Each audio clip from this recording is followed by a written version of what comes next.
কৰিমগঞ্জৰ চানখিৰাত উত্তপ্ত পৰিস্থিতি। উত্তেজিত ৰাইজে জ্বলাই দিলে এখন ব্যক্তিগত খণ্ডৰ বিদ্যালয়। ঈশ্বৰচন্দ্ৰ বিদ্যাসাগৰ বিদ্যা নিকেতন নামৰ বিদ্যালয়খনৰ প্ৰধান শিক্ষকৰ বিৰুদ্ধে গুৰুতৰ অভিযোগ। সপ্তম শ্ৰেণীৰ এগৰাকী ছাত্ৰীক পৰ্ণ ভিডিঅ' দেখুৱাই শালীনতাৰ হানিৰ অভিযোগ শিক্ষক জাকিৰ উদ্দিনৰ বিৰুদ্ধে। এই ঘটনা সংঘটিত হৈছিল যোৱা সোমবাৰ। শিক্ষক জাকিৰ উদ্দিনে এই ঘটনা সংঘটিত কৰি ছাত্ৰীগৰাকীৰ অভিভাৱকক টকাৰ প্ৰলোভন দিয়াৰ অভিযোগ ইতিমধ্যে উত্থাপন হৈছে। ঘটনাৰ প্ৰকাশ হোৱাৰ পাছতেই এলেকাৰ লোক উত্তেজিত হৈ পৰিছে। আজি অনিবাৰ্য কাৰণবশতঃ বিদ্যালয় বন্ধ থকাৰ বাবে ৰাইজে জ্বলাই দিলে বিদ্যালয় গৃহ। বিদ্যালয় জ্বলাই দিয়াৰ পিছতেই ৰাইজে চানখিকাৰ কঁঠালতলীৰ পথ অৱৰোধ কৰি তোলে।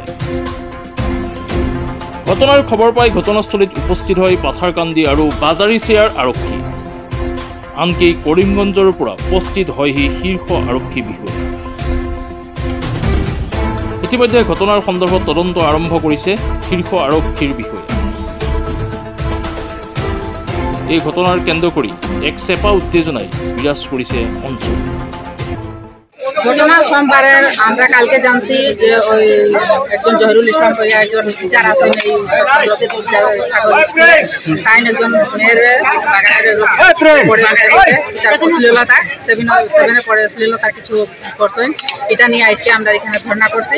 আর স্কুলটা আমরা চাই একদম পুরো বন্ধ হয়ে যায়। স্কুল মানে স্কুলের নামটা কি?